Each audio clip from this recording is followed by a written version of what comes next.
Des détails formels sur les négociations d'hier à Genève ont émergé. À l'issue d'environ 3 heures et demie de pourparlers indirects, les négociateurs iraniens et américains ont convenu de se réunir à nouveau dans 2 semaines. L'équipe américaine et l'équipe iranienne ont communiqué par message écrit transmis par les médiateurs omanais. Les deux parties ont décrit les échanges comme constructifs sans dévoiler aucun détail sur le contenu des échanges. Selon la chaîne américaine CNN, d'importantes divergences demeurent non résolues. Les Iraniens doivent revenir avec des propositions. Selon le journaliste israélien Amit Segal, il est fort probable que seul l'enregistrement nucléaire ait été abordé. Les trois questions centrales que sont les missiles balistiques, le réseau de groupes terroristes et le massacre des manifestants par le régime ne semblent pas avoir été mis sur la table. Sur Fox News, le vice-président américain rappelle que le président Trump se réserve le droit de décider quand il estime que la diplomatie a atteint ses limites.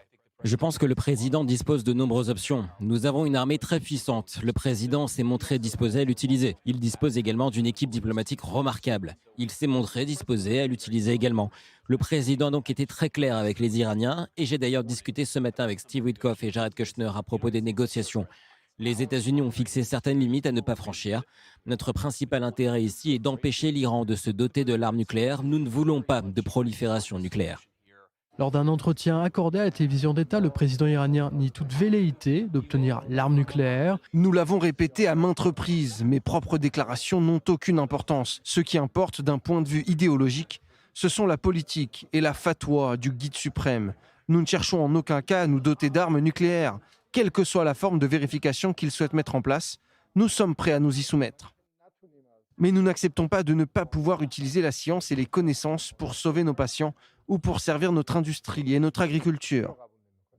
À Téhéran, le régime a organisé une cérémonie commémorative marquant le 40e jour de deuil pour les personnes tuées lors des récentes manifestations en Iran. Les officiels iraniens continuent d'attribuer la responsabilité des violences à ce qu'ils décrivent comme des groupes armés liés à des ennemis étrangers. Parallèlement, dans le cimetière d'Abdanan, dans le sud-ouest de l'Iran, des manifestants scandent mort à Khamenei.